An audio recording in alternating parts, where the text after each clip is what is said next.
ہمیشہ ٹاپ پر ایک خدا کو مانتے ہیں، باقی سارے خدا نیچے ہوتے ہیں، اوپر جا کر وہ توحید ہوگی ہمیشہ۔ کوئی مشرکانہ نظام ایسا نہیں ہے جو ٹاپ پر جا کر توحید نہ بن جائے۔ دیکھیے ہندو دیویاں دیوتا بے شمار، لیکن مہادیو وہ بھی کیا دو ہیں؟ مہادیو وہ تو ایک ہے۔ انگریزی میں گاڈز گاڈیسز، لیکن وہ چھوٹے جی سے لکھے جائیں گے، چھوٹے جی سے لکھے جانے والے gods and goddesses. Roman mythology ہو، گریک مائتھولوجی ہو، ان دیویوں دیوتاؤں کے نام ہی آپ نہیں یاد کر سکتے، لیکن گاڈ بڑے جی سے وہ ایک ہے کہ نہیں؟ ٹاپ پر جو ہے وہ ایک ہے، اس کو وہ بھی مانتے ہیں کہ اومنی پوٹنٹ، اومنیشنٹ، اومنی پریزنٹ، علی کل شیء قدیر، بکل شیء علیم، ہر جگہ موجود، وہ تو ایک ہی ہے، وہ تو کیپٹل جی سے لکھا جائے گا۔ باقی اس کے نیچے فوج ہے دیویوں کی، دیوتاؤں کی، خداؤں کی اور خدانیوں کی، وہ گاڈز اینڈ گاڈیسز ہیں۔ عرب میں کیا تھا؟ میں نے پہلے آپ کو دو مثالیں دے دی ہیں، تیسری اور ایران کی لے لیجئے۔ خیر کا خدا اور شر کا خدا اور، ایک یزدا ایک اہرمن، ٹھیک، سنویت ہو گئی نا، دو خداؤں کو مانا، لیکن وہی ہے جو خدائے خدائے گاں، خداؤں کا خدا، اس کو ایک ہی مانتے ہیں۔ یہی معاملہ عرب میں تھا۔ اللہ وہ ایک ہی تھا ان کے ہاں۔ قرآن میں آتا ہے ان سے پوچھئے وَلَئِن سَأَلْتَهُم مَّنْ خَلَقَ السَّمَاوَاتِ وَالْأَرْضَ لَيَقُولُنَّ اللَّهُ، جب ان سے کہا جاتا ہے کہ کس نے پیدا کیا آسمان اور زمین کو، یہ فوراً کہیں گے اللہ نے۔ فَأَنَّىٰ يُؤْفَكُونَ، تو یہ ماننے کے بعد کدھر جا رہے ہیں؟ وہ کیا کہتے تھے کہ وہ بڑا اللہ تو ایک ہی ہے، لیکن چھوٹے آلہہ ہیں۔ آلہہ اور اللہ میں وہی فرق ہے جو کیپٹل جی کا گاڈ اور چھوٹے جی سے گاڈز اینڈ گاڈیسز، وہی فرق ہے کہ جو مہادیو اور دیویوں اور دیوتاؤں میں ہے، وہی وہاں تھا۔ اللہ وہ ایک اور سپریم، سب سے بالا تر، اس سے اوپر کوئی نہیں، تخلیق میں اس کا کوئی ساجی نہیں، لیکن اس نے کچھ آلہہ ہیں جنہیں کچھ اختیارات تقسیم کیے ہوئے ہیں، کچھ اس کے لاڈلی ہستیاں ہیں جو سفارش کر سکتی ہیں۔ بس یہ شرک تھا مشرکین مکہ کا۔ بات سمجھ رہے ہیں؟ اس کا جائزہ لیں گے تو آپ کو، اور جو آج شرک کی اقسام میں بیان کروں گا اس کو ہاتھ میں لیں گے تو کسی موحد کا تلاش کرنا مشکل ہو جائے گا۔ ڈھونڈ اب ان کو چراغ رخ زیبا لے کر، آج جن کا نام مسلمان ہے ان کی اکثریت کسی نہ کسی نوع کے شرک میں مبتلا ہے۔ اب آئیے اقسام شرک۔ اقسام شرک میں بھی وہی کیفیت ہے جو نفاق کے بارے میں میں نے عرض کی تھی کہ ایک تقسیم یہ ہے جو علماء نے کی ہے، ایک ہے عقیدے کا نفاق، ایک ہے عمل کا نفاق۔ اسی طرح ایک ہے عقیدے کا شرک، ایک ہے عمل کا شرک۔ عقیدے میں نہیں ہے، عمل میں ہے۔ ایک تقسیم آپ نے سنی ہوگی شرک جلی، شرک خفی، ایک ہے ننگا شرک، کھلم کھلا شرک، ایک ہے چھپا ہوا شرک جو نظر نہیں آتا۔ لیکن ایک مغالطہ اپنے دل سے نکال دیجئے، بعض لوگ شرک خفی کو شرک نہیں سمجھتے، یہ بہت بڑی غلطی ہے۔ اگر وہ شرک نہ ہوتا تو حضور اسے شرک نہ کہتے، کوئی اور لفظ۔ عربی زبان کا دامن جو ہے محدود نہیں ہے، پھر اس کے لیے کوئی اور لفظ اختیار فرمایا جاتا ہے وہ شرک۔ لیکن ایک شرک ہے جلی جو نمایاں ہے، نظر آ رہا، ایک ہے شرک خفی جو نظر نہیں آ رہا۔ اور وہ کتنا خفی ہو سکتا ہے اس کی ایک مثال دی حضور نے۔ شرک خفی اتنا خفی ہو سکتا ہے، ذرا مبالغہ دیکھیے جو حضور نے بات کو سمجھانے کے لیے مثال میں جو مبالغہ اختیار فرمایا۔ ایک سیاہ اندھیری رات میں ایک سیاہ پتھر پر ایک سیاہ چیونٹی کو رینگتے ہوئے دیکھنا جتنا مشکل ہے، اتنا ہی شرک خفی کا پہچاننا مشکل ہے۔ بتائیے، آپ نے فرمایا انا افصح العرب، میں عرب کا فصیح ترین انسان ہوں، اس سے آگے کوئی مثال دی جا سکتی ہے؟ اندھیری رات، تاریک رات، پتھر سیاہ، چیونٹی سیاہ، کون دیکھ سکتا؟ جتنا اس کو دیکھنا ناممکن ہے اتنا ہی شرک خفی کا پہچاننا مشکل ہے۔ گویا کہ اس سے تو اللہ ہی بچائے گا تو انسان بچے گا۔ ایک آخری بات تمہیداً اور عرض کر دوں، پھر میں چلوں گا اقسام پر۔ میری جو باتیں آپ کے سامنے آئی اس سے ایک منطقی نتیجہ نکلتا ہے، کوئی شخص اگر حقیقتاً شرک سے بچ جائے، واقعتاً شرک سے بچ جائے، ہر قسم سے بچ جائے، اس سے بھی اوپر کوئی انسان ہوگا۔ گویا کہ یہ آخری منزل ہے، یا یوں کہیے کہ جس شخص کے بارے میں اللہ تعالیٰ یہ مان لے کہ میرا یہ بندہ شرک سے بری ہے، اس سے بڑی سند کوئی ہے؟ دی ہائیسٹ ٹیسٹیمونیل، سب سے بڑی سند، سب سے بڑی تعریف جو بندے کی ہو سکتی ہے وہ کیا ہے؟ یہ مشرک نہیں۔ یہی وجہ دیکھیے آپ قرآن مجید میں حضرت ابراہیم کے ذکر میں دیکھیں گے، ابراہیم کا مقام کیا ہے؟ خلیل اللہ، ابو الانبیاء، امام الناس، تین نسبتیں ہیں، تینوں بڑی عظیم۔ اللہ کے ساتھ نسبت کیا ہے؟ خلیل. واتخذ اللہ ابراہیم خلیلا. ابو الانبیاء کتنے نبی ہیں ان کی نسل میں؟ اسحاق اور اسماعیل سے چلیے، پھر یعقوب اور یوسف، اور پھر چلیے موسیٰ اور ہارون، اور پھر چلیے سارے انبیاء بنی اسرائیل کے حضرت عیسیٰ، پھر یہاں تک کہ محمد الرسول اللہ کس کی اولاد ہیں؟ ابراہیم کی. ابو الانبیاء. اور نمبر 3 انی جاعلک للناس اماما، امام الناس. اور قرآن میں جو سب سے بڑی سند انہیں دی جاتی ہے وہ کیا؟ وما کان من المشرکین. وہ ابراہیم مشرکین میں سے نہیں تھے. معلوم ہوا کہ یہ سب سے بڑی سند ہے، سب سے بڑا سرٹیفکیٹ ہے، سب سے بڑا ٹیسٹیمونیل ہے جو اللہ کی طرف سے کسی کو مل جائے. میں جو اقسام شرک بیان کرنا چاہتا ہوں تو میری تقسیم ذرا مختلف ہے. اب وہ ذرا اپنے ذہن میں وہ نقشہ بنا لیجئے، آپ بنایا کرتے ہیں ایک، اس کو پھر 3 میں تقسیم کیجئے. شرک کی 3 بڑی بڑی قسمیں ہیں. شرک فی الذات نمبر 1، شرک فی الصفات نمبر 2، شرک فی الحقوق نمبر 3. اور یہ میں عرض کر دوں آپ سے پہلے ہی، یہ مضمون بہت طویل ہے. میں آج صرف یہ کروں گا کہ خاکہ مکمل کر دوں. اب اس خاکے میں رنگ بھرنا، وہ تو ایک موضوع پر شرک فی ذات پر پوری تقریر ہونی چاہیے، شرک فی صفات پر ہونی چاہیے. ایک گھنٹے کے میرے 6 کیسٹ ہیں اللہ کے فضل و کرم سے، جو کئی سال سے وہ پھیل رہے ہیں. 6 گھنٹے میں میں نے ان چیزوں کو بیان کیا. وہ موجود ہوں گے، لیکن آج وہ خاکہ ذہن میں بنا لیجئے، اور کچھ آپ کو الجبرے کے فارمولے ہاتھ میں آ جائے تاکہ خود آپ میں صلاحیت پیدا ہو جائے پرکھنے کی کہ اس فارمولے کو اپلائی کر کے دیکھ لیں یہ شرک ہے یا نہیں. یہ 2 کام تو میں انشاءاللہ آج کر دوں گا، آپ مطمئن رہیں. باقی یہ کہ تفصیل وہ تو ہر سلسلے میں تفصیل پھر بہت ہوگی. وہ شوق ہو تو وہ کیسٹ آپ سنیے. تو 3 تقسیمیں ہو گئی. شرک فی ذات، اللہ کی ذات میں کسی کو شریک کر دینا، یہ سب سے زیادہ نمایاں، سب سے زیادہ جلی، سب سے زیادہ عریاں، اور اللہ تعالیٰ کو سب سے زیادہ مبغوض اور ناپسند شرک. شرک فی الصفات نمبر 2، یہ ایک علمی مسئلہ ہے جس میں آدمی ٹھوکر کھا جاتا ہے اگر محتاط نہ ہو. بڑے سے بڑے آدمی کو ٹھوکر لگ جائے گی. اس کا میں فارمولہ صرف آپ کو دوں گا، وہ ذہن میں رکھ لیجئے، پھر جہاں چاہیں اپلائی کیجئے، انشاءاللہ تعالیٰ آپ کو ٹھوکر نہیں لگے گی. شرک فی الحقوق، اسی کا دوسرا نام شرک فی العبادت ہے. اللہ کا حق کیا ہے بندے پر؟ بندہ اللہ کی عبادت، لیکن اس کو 5 اس کے مظہر ہے، وہ ان میں گن کر بتا دوں گا کہ یہ شرک فی العبادت ہے. شرک فی العبادت کی اکثر شکلیں وہ ہیں کہ جو عملی شرک علماء جسے کہتے ہیں، اور اس کی شکلیں وہ ہو جائیں گی جن کو شرک خفی کہتے ہیں. تو سب سے جلی شرک فی الذات، سب سے خفی شرک فی الحقوق یا شرک فی العبادت. درمیان میں ایک علمی اعتبار سے مسئلہ ہے شرک فی صفات کا. اب آئیے سب سے پہلے شرک فی ذات. اس کی 2 قسمیں، اب اس کو تقسیم کیجئے 2 میں. ایک قسم جو زیادہ جلی ہے، زیادہ عریاں ہے، زیادہ ننگی ہے. یہ عجب ستم ظریفی ہے تاریخ کی کہ وہ ان قوموں میں پیدا ہوئی جو اپنا تعلق رسولوں سے جوڑتی ہے.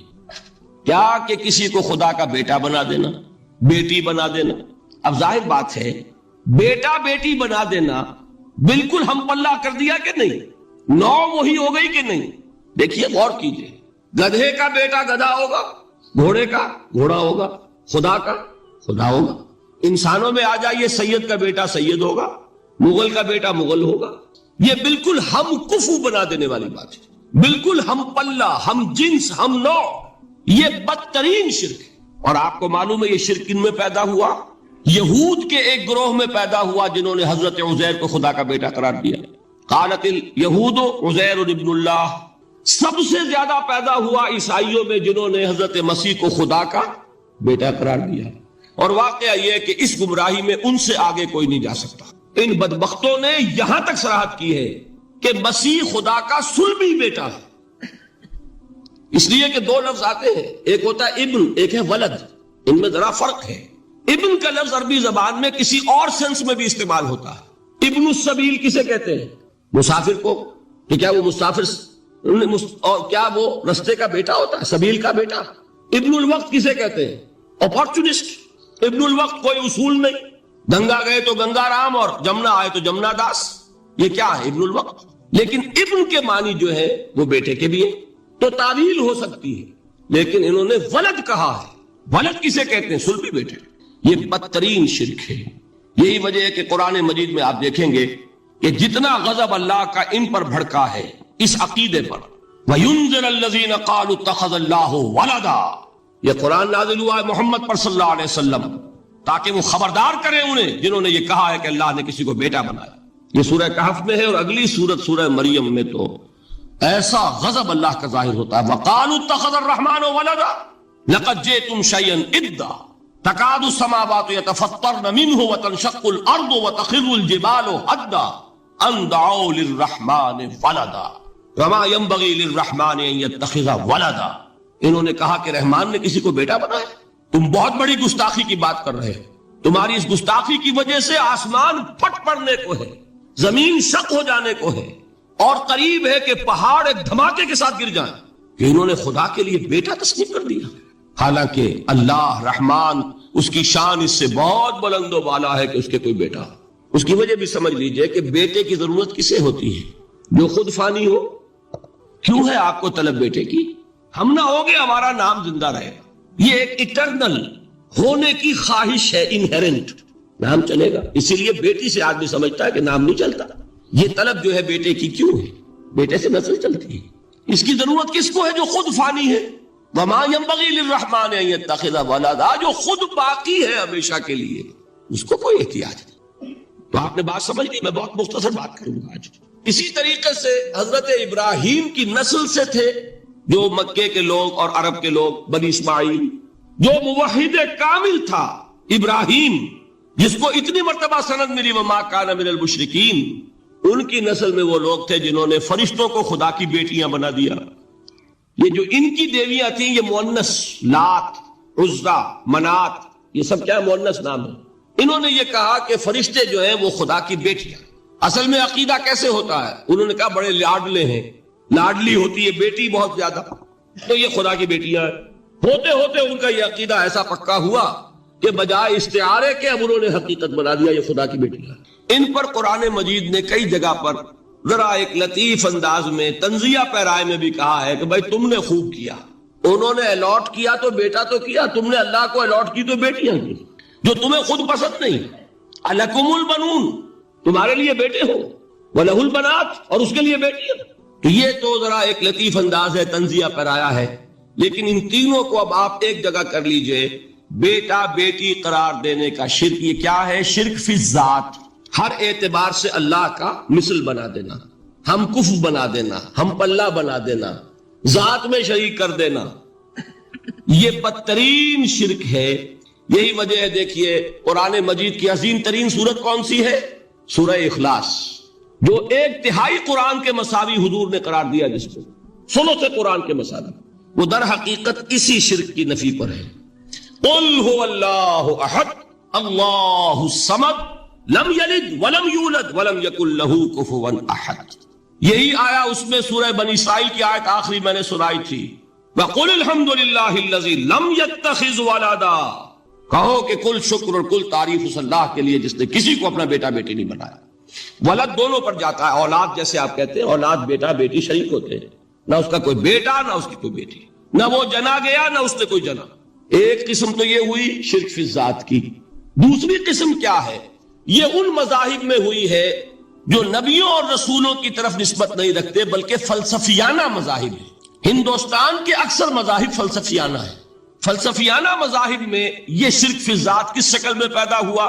2 شکلیں پیدا ہوئیں، ایک ہماؤست اور ایک حلول۔ حلول کیا ہے؟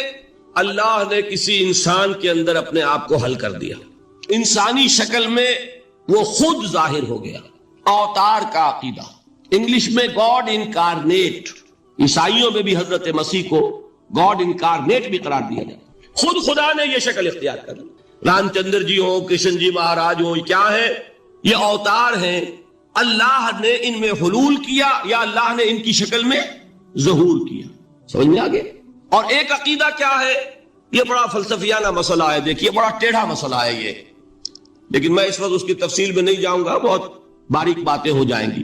مسئلہ کیا ہے کہ اگر خدا کو مان لے تو پھر سوال یہ ہے کہ خدا نے اس کائنات کو کیسے پیدا کیا؟ یہ ایک سوال آتا ہے ذہن میں، جس کے نہیں آتا وہ کہے گا پاگل پن ہے، خامخواہ اس پر کیوں سوچتے ہیں، لیکن جس کے ذہن میں سوال آ گیا اس کے لیے بڑی مصیبت ہو جاتی.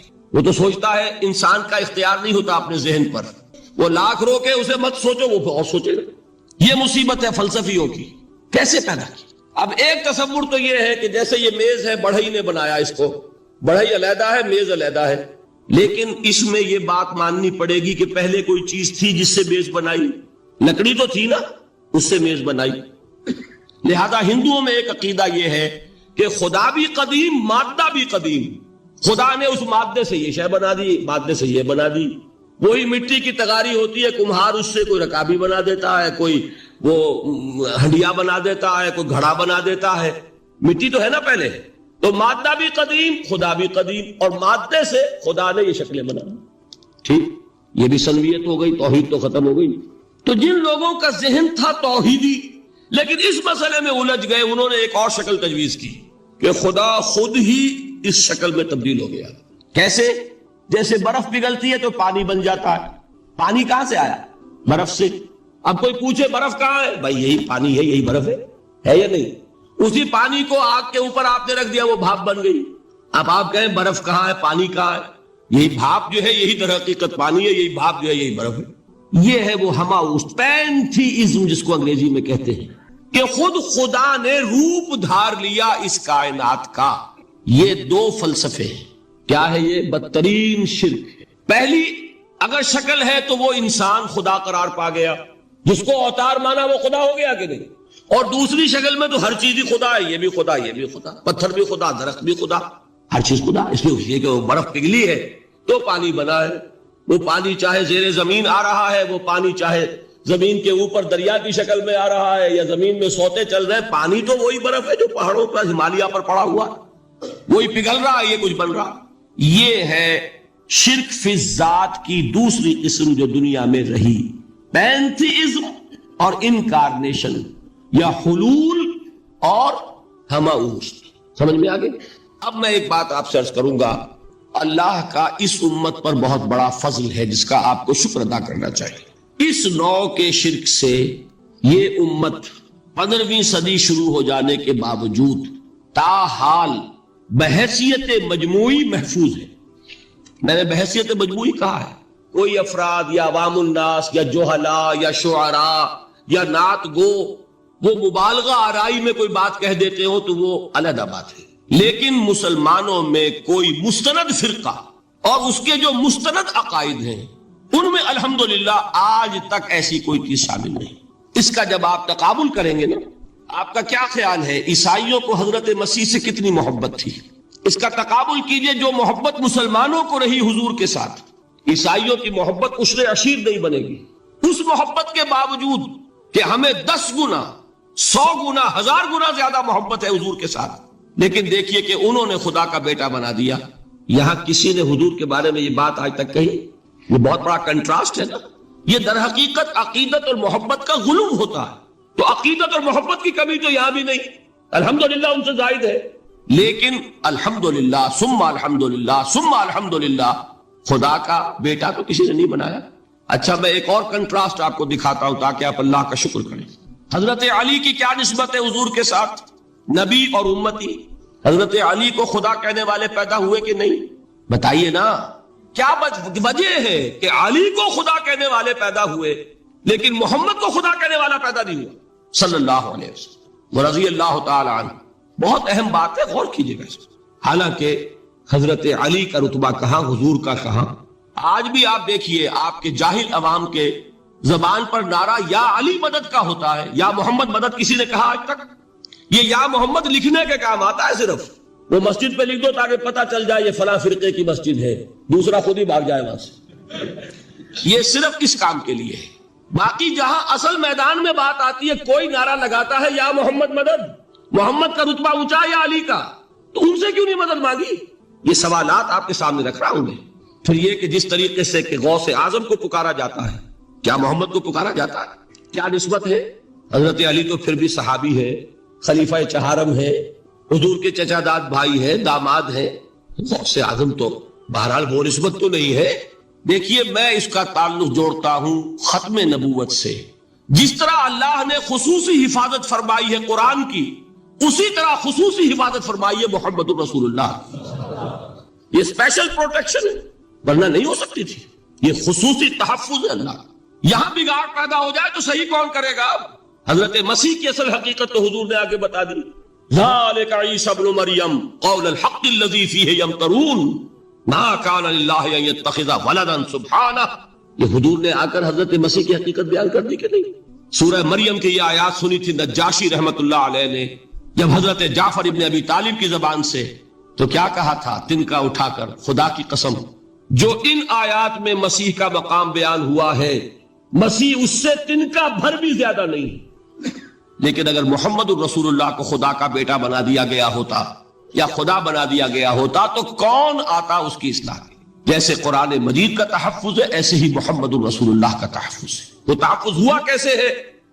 جتنا قرآن مجید نے ایمفیسائز کیا حضور کی بشریت کو، قل انما انا بشر مثلکم، اے نبی ان کو بتاتے رہیے، بار بار بتائیے کہ مجھے کچھ اور نہ بنا لینا، میں بھی بشر ہوں، انسان ہوں. ہاں مجھ پر وحی ہوتی ہے، تم پر نہیں ہوتی، یہ فرق ہے. میں رسول ہوں، تم نہیں ہو. یہ بعد میں ذرا اور مسئلہ میں واضح کروں گا. ابھی صرف یہ نوٹ کیجئے کہ یہ تحفظ جو ہے، جیسے قرآن کو تحفظ دیا لیکن اس کے لیے ذرائع بھی ہے نا. یہ حفظ قرآن کا سلسلہ جو ہے یہ اس کا ذریعہ بنا. یہ رمضان میں تراویح جو ہے اس کا ذریعہ بنی. ہمارے ملکوں کے اندر تو حفاظ کو مسجدیں نہیں ملتی، تلاش کرتے پھرتے ہیں. اور ایک جیسا کہ اینول جشن ہوتا ہے قرآن مجید کا، ہر حافظ اپنا حفظ تازہ کر رہا ہے، حفاظ لگے ہوئے ایک دوسرے کے ساتھ تازہ کرنے میں. یہ ذریعہ ہے اللہ تعالیٰ نے کہ جس کے ذریعے سے قرآن کو محفوظ کیا. تو حضور کو جو حفاظت دی اس کا ایک طریقہ کیا ہوا؟ قرآن مجید میں حضور کی بشریت کا نمایاں کرنا، اور دوسرا یہ کہ خود حضور نے ایسی باریک بینی سے روکا. یہ بھی آپ کو پسند نہیں تھا کہ میں آؤں تو تم کھڑے ہو جاؤ. سنا کہ نہیں سنا آپ نے؟ صحابہ کو آپ روکتے تھے. ایک صحابی کی زبان سے نکل گیا ما شاء اللہ و ما شئت، جو اللہ چاہے اور جو آپ چاہیں، فوراً ٹوک دیا اجعلتنی للہ ندا، کیا تم نے مجھے خدا کا مد مقابل بنا دیا؟ مشیت صرف اس کی ہے. یہ روک ٹوک یہ وہ چیزیں ہیں کہ جس کی بنا پر اللہ نے تحفظ عطا فرمایا. یہ جو آپ نے فرمایا میری قبر کو کسی جلسے اور جشن کا مرکز نہ بنا لینا، فرمایا کہ نہیں فرمایا؟ اللہ تعالیٰ لعنت فرمائے بنی اسرائیل پر کہ انہوں نے اپنے نبیوں کی قبروں کو وہ میلہ گاہ بنا لیا. یہ ساری وہ ہیں، یہ تحفظات ہیں، یہ بچاؤ ہے. یہ امت کو متنبہ کیا جا رہا ہے کہ محبت اور عقیدت کا غلو جیسے پہلے ہوا، یا اہل الکتاب لا تغلو فی دینکم، اے کتاب والو اپنے دین میں غلو سے کام نہ دو. یہ غلو محبت، غلو عقیدت ہے جس کی بنا پر وہ خدا کے بیٹے بنا دیے گئے. اور اگر وہ ہوتا یہاں اللہ کا نہ معلوم اللہ کے برابر کس طریقے سے حضور کو بنا دیا جاتا. لیکن قرآن نے خود حضور نے اس کی پیش بندی کی، جس کا ظہور ہم دیکھ رہے ہیں کہ اللہ کے فضل و کرم سے یہ امت تا حال بحیثیت مجموعی محفوظ ہے. البتہ دیکھیے شاعروں کی باتیں اور ہوتی ہیں، اور عوام کی اور واعظوں کی اور نعت گوؤں کی باتیں جو ہے وہ اور ہیں. میں جس چیز کی نفی کر رہا ہوں وہ علماء کی بات ہے. شاعروں کا تو قرآن مجید کے اندر خود ہی بھاڑا پھوڑ دیا اللہ نے. وَالشُّعَرَاءُ يَتَّبِعُهُمُ الْغَاوُونَ أَلَمْ تَرَ أَنَّهُمْ فِي كُلِّ وَادٍ يَهِيمُونَ إِنَّهُمْ يَقُولُونَ مَا لَا يَفْعَلُونَ. مبالغہ نہ کرے تو شعر میں رنگ ہی پیدا نہیں ہوتا. پھر شعر کائے کو کہنا ہے نظر کہو بھائی.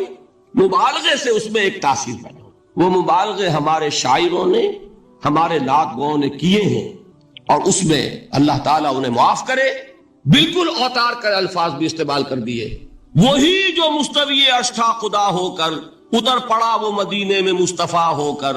بتائیے رام چندر جی کے بارے میں جو عقیدہ ہے اب کیا فرق رہ گیا؟ بال برابر فرق ہے یا کوئی؟ اور نقطے پیدا کرتے ہیں. مدینے کی مسجد میں ممبر کے اوپر بغیر عین کا ایک عرب ہم نے دیکھا. کیا سمجھ میں آیا؟ عرب میں سے عین نکالا، کیا بنا؟ یہ نقطہ آفرینی ہے. اسی طریقے سے ہماری شاعری میں کچھ ہماؤست کا رنگ بھی پیدا ہو گیا. خود کوزاؤ، خود کوزا کرو، خود گلے کوزا، خود رند صبو کش، خود برسر کوزا خریدار بے آمد بشکست و رواں شد. وہ خود ہی کوزا ہے، خود ہی مٹی ہے جس سے کوزا بنا ہے، خود ہی کوزے کا بنانے والا ہے. سمجھ رہے؟ الفاظ تو بڑے پیارے ہیں، بڑے مزیدار ہیں، آدمی ایک دفعہ وجد میں آ جاتا ہے. لیکن ہے کیا؟ وہی ہے نا کہ وہی جو برف تھا پگھل کر پانی بن گیا. خود کوزاؤ، خود کوزا کرو، خود گلے کوزا، خود رند صبو کش. خود ہی اس کوزے میں شراب ڈال کے پیتا بھی ہے. خود ہی مٹی ہے، خود ہی وہ بنانے والا ہے، خود ہی کوزہ ہے، خود ہی اس میں شراب ڈال کے پیتا بھی، اور خود ہی اس کوزے کو توڑ کر اپنا راستہ بھی لیتا ہے۔ اب آپ اس پر سر دھنیے اور جو چاہے کریں، لیکن یہ کہ اس کا ڈانڈے مل گئے کہ نہیں اسی اماؤس سے۔ لیکن یہ کسی مفتی کی بات ہے کیا، یا کسی ائمہ دین میں سے کسی کا قول ہے؟ بھائی شاعروں کی باتیں سن لیا کریں، اللہ اللہ خیر صلی اللہ۔ ان چیزوں کا بہت زیادہ سختی کے ساتھ نوٹس بھی لینے کا کوئی فائدہ نہیں ہوتا۔ بات وہ ہونی چاہیے کہ جو علماء کہہ رہے ہیں مستند عقائد ہو، جو ان کی کتابوں میں درج ہو، ان سے بات ہونی چاہیے۔ تو یہ چیزیں، یہ گمراہیاں آئی ہیں، لیکن الحمدللہ ثم الحمدللہ کہ یہ عوام میں ہے، جہلاء میں ہے، شعراء میں ہے، نعت گو میں ہے، یہ کسی بھی مستند دینی فرقے کے مستند علماء میں ہم کے ہاں موجود۔ البتہ ایک مسئلہ جو ہے نور اور بشر کا، وہ ذرا تھوڑا سا میں حل کر دوں آج۔ آپ سمجھتے ہوں گے لا ینحل ہے، میں نے جس طرح کہا تھا کہ امام بخاری کا قول بھی 100% درست اور امام ابو حنیفہ کا بھی 100% درست ثابت کیا کہ نہیں، اسی طرح میں کہتا ہوں جو حضور کو بشر کہتے ہیں وہ بھی 100% درست، جو حضور کو نور کہتے ہیں وہ بھی 100% درست۔ مطلب کیا ہے؟ دیکھیے، ہر انسان کے وجود کے دو حصے میں نے پہلے دن شاید کچھ بیان کیا تھا۔ ایک خاکی وجود، اور اینیمل بینگ جو حیوان ہے ہمارا، ایک وہ روح ربانی جو اس میں پھونکی گئی۔ آدم میں جب وہ روح پھونکی گئی تب وہ مسجود ملائک بنے۔ فَإِذَا سَوَّيْتُهُ وَنَفَخْتُ فِيهِ مِن رُوحِي فَقَعُوا لَهُ سَاجِدِينَ۔ دو جگہ آئے تھے قرآن مجید میں ایک شوشے کے فرق کے بغیر، سورہ حجر اور سورہ صاد۔ جب میں اس کو پوری طرح تیار کر لوں اور اس میں اپنی روح میں سے پھونک دوں تو گر پڑنا اس کے سامنے سجدے میں۔ ہمارا جو خاکی وجود ہے وہ ظلمانی ہے، اور جو ہمارا روحانی وجود ہے وہ نورانی ہے۔ اس کی نسبت کس سے ہے؟ اللہ سے۔ بات سمجھ میں آئی؟ لیکن ہم نے اپنے اس نورانی وجود کو اپنے خاکی ظلمانی وجود میں دفن کیا ہوا ہے، اور محمد الرسول اللہ صلی اللہ علیہ وسلم کا وہ نورانی وجود آپ کے اس خاکی وجود پر اس درجے غالب تھا کہ وہ خاکی وجود معدوم کے درجے میں ہے، لیکن وہ حضور صلی اللہ علیہ وسلم پر اثر انداز نہیں ہو سکتا۔ وہی خاکی وجود ہے جسے ہم نفس کہتے ہیں، نفس غلبہ کر سکتا ہے محمد پر صلی اللہ علیہ وسلم۔ حضور کی شخصیت کی نورانیت نے آپ کی شخصیت کے خاکی وجود کا احاطہ کیا ہوا، ہماری شخصیت کی ظلمانیت نے ہماری اس نورانیت کو گل کیا ہوا، دفن کیا ہوا، چھپایا ہوا۔ بس یہ فرق ہے۔ انہیں آپ کہہ لیں نور، صحیح ہے، ان کی نورانیت غالب۔ یہی بات ہے جو حضور نے اس طرح سمجھائی۔ دیکھو، ہر انسان کے ساتھ ایک شیطان ہوتا ہے۔ اب کسی صحابی نے بڑی جرت سے کام لیا، پوچھ لیا حضور کہ آپ کے ساتھ بھی ہے؟ ہر انسان کے ساتھ جو کہا نا، تو انسان تو ہے آپ بھی، جو کہ آپ کے ساتھ بھی ہے۔ آپ نے فرمایا ہے، لیکن میں نے اسے مسلمان کر رکھا۔ بات ختم ہو گئی۔ نفی نہیں ہے، وہ میرے تابع ہے، میرا مطیع ہے، مجھے گزن نہیں پہنچا سکتا۔ ہے تو صحیح، لیکن نہ ہونے کے درجے میں آ گیا کہ نہیں؟ یہ ہے فرق سارا۔ اور میں یہاں پہ کوٹ کرنا چاہتا ہوں ایک بہت بڑے بریلوی مکتب فکر کے عالم دین، صاحبزادہ، نام میرے ذہن سے ایک دم اتر گیا، فیض الحسن، اللہ تعالیٰ ان کی خطاؤں سے درگزر فرمائے، ان کی مغفرت فرمائے۔ آپ نے سنا ہوگا نا نام۔ انہوں نے ایک روز تقریر کی جو میں نے سنی، اور تقریر کہاں کی؟ ساہیوال میں۔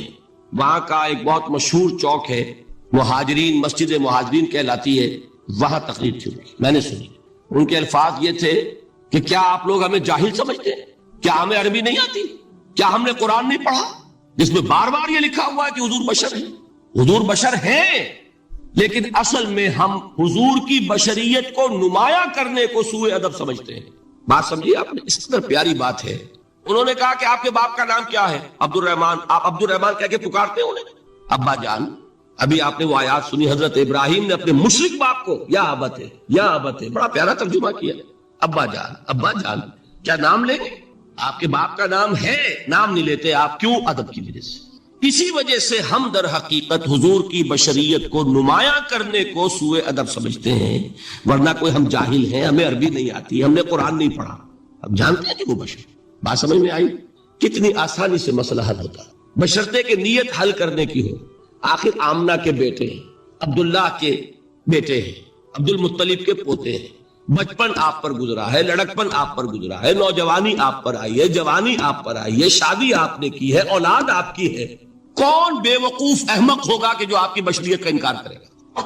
لیکن یہ کہ جس طریقے سے اس کو بیان کیا جاتا ہے وہ ایک مسئلہ بن گیا اختلافی، وہ رد و قضا اور کھینچ تان. اور اس میں بھی سمجھ لیجئے مثلکم پر جو ایمفیسس بعض حضرات دے دیتے ہیں اپنے توحیدی، جو ان کے اندر ایک مزاج ہے، اللہ تعالیٰ ان کے مزاج کو اور پختہ کرے، لیکن اس میں بھی مبالغہ کیا جاتا ہے. ایک حدیث مجھ سے سنیے جس میں حضور نے مثل کا انکار کیا. مثلکم کا مطلب اگر کسی نے یہ سمجھا کہ بالکل ہم جیسے ہیں تو بہت بڑی مغالطے میں. حضور صوم وصال سے منع فرماتے تھے، خود رکھتے تھے. صوم وصال کیا ہے؟ آج روزہ رکھا، شام کو افطار نہیں کیا، وہی روزہ رات بھر چل رہا ہے، اگلے دن بھی چل رہا ہے، شام تک کو جا کے پھر کھولا تو 2 دن کا صوم وصال ہو گیا. اگلے دن بھی نہیں کھولا، چلا تو 72 گھنٹے کا صوم وصال ہو گیا. یہ کیا ہے؟ صوم وصال. خود رکھتے تھے اور صحابہ کو روکا. صحابہ میں سے کسی نے ہمت کر لی، حضور آپ خود رکھتے ہمیں روکتے. فرماتے ہیں ایکم مثلی، تم میں سے کون مجھ جیسا ہے؟ ابھی تو عند ربی، میں تو اپنے رب کے پاس رات گزارتا ہوں. ہوا یطعمنی ویسقین، وہ مجھے کھلاتا ہے پلاتا ہے. بتائیے کون ہے جو اس کا دعویٰ کرے گا؟ حضور کے خصائص ہیں. حضور خود فرماتے ہیں تم صرف سامنے سے دیکھتے ہو، میں پیچھے سے بھی دیکھتا ہوں. کہاں ہوا وہ مثلیت؟ اگر آپ نے بالکل اپنے جیسا سمجھ لیا تو بڑے مغالطے میں ہیں. نبی کا مقام ہے، نبی کا رتبہ ہے، نبی کے خصائص ہیں. آپ سو گئے تو آپ کی نیند، آپ کی وضو ٹوٹ گئی اور نبی سو گیا تو کہاں گئی مثلیت پھر؟ مثل اس معنی میں کہ بشر ہیں، نسل آدم سے ہیں، اس میں کوئی شک نہیں. اس معنی میں مثل ٹھیک ہے، قل انما انا بشر مثلکم، لیکن ہر اعتبار سے تو نہیں. سب سے بڑا فرق